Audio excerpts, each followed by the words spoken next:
Kiranya kasih karunia dan damai sejahtera yang dari Allah Bapa kita dan dari Tuhan Yesus Kristus menyertai kamu dan menyertaiku juga.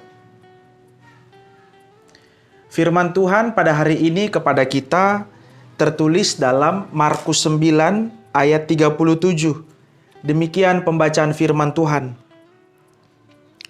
Barang siapa menyambut seorang anak seperti ini di dalam namaku, ia menyambut aku, dan barang siapa menyambut aku, bukan aku yang disambutnya, tetapi Dia yang mengutus aku.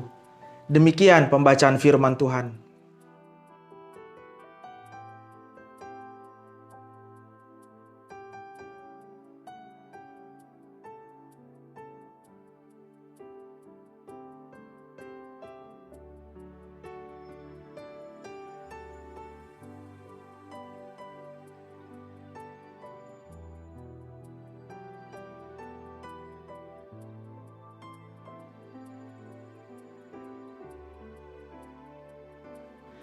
Dalam sebuah film layar lebar yang berjudul Three Idiot, ada satu cuplikan yang sangat menarik, di mana seorang profesor menanyakan sesuatu hal kepada mahasiswanya.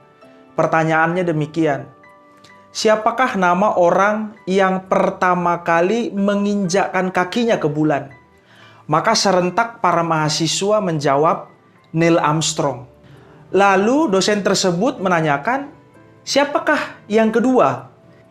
Para mahasiswa terdiam, senyap, diam 1000 bahasa karena mereka tidak tahu apa jawabannya. Maka sang dosen atau profesor tadi segera mengatakan, jangan sia-siakan waktumu karena itu tidak penting. Memang dunia ini tidak memberi perhatian kepada yang nomor 2. Dunia ini hanya mengingat yang nomor 1 saja.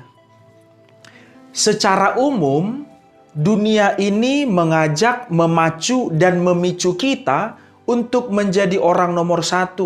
Orang yang terbesar, orang yang terhebat, orang yang terpopuler. Sehingga kalau tidak mencapai nomor 1, tidak menjadi orang nomor 1, berarti belum sukses atau belum berhasil. Nah, kehadiran media sosial pada zaman digital saat ini juga semakin memicu hal tersebut. Sehingga siapa yang postingan dengan like, komen, subscriber yang terbanyak dianggap sebagai postingan yang paling bagus dan paling hebat.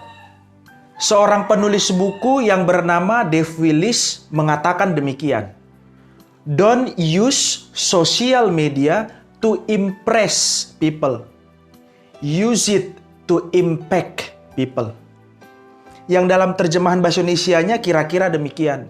Jangan gunakan sosial media untuk membuat orang terkesan. Tetapi gunakanlah media sosial untuk mempengaruhi orang lain. Begitu luar biasanya dunia ini memberikan perhatian dan sambutan kepada juara 1, ranking 1, orang terkaya, orang terhebat, orang terbesar. Tetapi yang menjadi pertanyaannya, bagaimana dengan nomor yang lain? Atau orang-orang yang tidak masuk nomor? Bila yang kedatangannya disambut adalah hanya orang-orang besar, orang-orang hebat, para juara, maka bagaimana orang-orang yang lemah, orang-orang yang kecil, orang-orang yang mengalami kegagalan dan dipinggirkan dalam kehidupan sehari-hari? Tuhan Yesus Kristus melalui Markus 9 ayat 37 ini hendak mengubah paradigma para murid ketika itu. Yang sedang memperdebatkan, mendiskusikan siapa yang paling besar di antara mereka. Justru dengan menempatkan seorang anak kecil di tengah-tengah mereka. Dalam tradisi Yahudi, memang anak kecil dianggap kelas nomor 2. Manusia nomor 2, karena mereka tidak memiliki kekuasaan, kekuatan, atau kebijaksanaan. Bahkan anak kecil dianggap sebagai properti atau benda. Sehingga anak kecil pada zaman itu tidak mendapat tempat atau perhatian khusus dari orang dewasa. Bahkan pernah suatu kali orang banyak membawa anak kecil kepada Yesus, tetapi para murid marah. Itulah reaksi natural ketika itu. Sehingga nats ini hendak menjungkir balikan pemahaman yang demikian. Bagi Yesus, anak kecil yang ketika itu menjadi lambang dari manusia yang dinomor duakan, lambang dari manusia-manusia kecil, lambang dari manusia-manusia lemah yang tidak diperhatikan, justru oleh Yesus disambut dengan hangat, dipeluk, dan diletakkan di tengah-tengah para murid ketika itu. Mari kita lihat realitas kehidupan kita sehari-hari.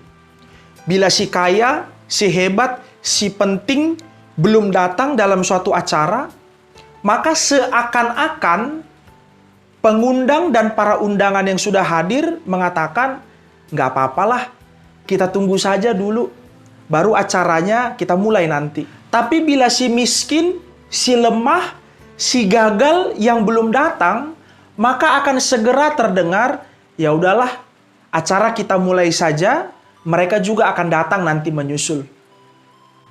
Atau bila si kaya, si hebat, si penting tadi memarkirkan mobilnya di pekarangan gereja dan bergegas masuk ke gereja, maka penyambut di depan gereja akan mengatakan dengan sangat sopan dan santunnya, "Hora samang, apa kabar? Sehat? Mari silahkan saya antar ke tempat duduk yang sudah disediakan." Tapi sebaliknya, kalau si miskin, si gagal, si lemah tadi yang datang, jangankan disambut dengan hangat, dilihat pun mungkin tidak.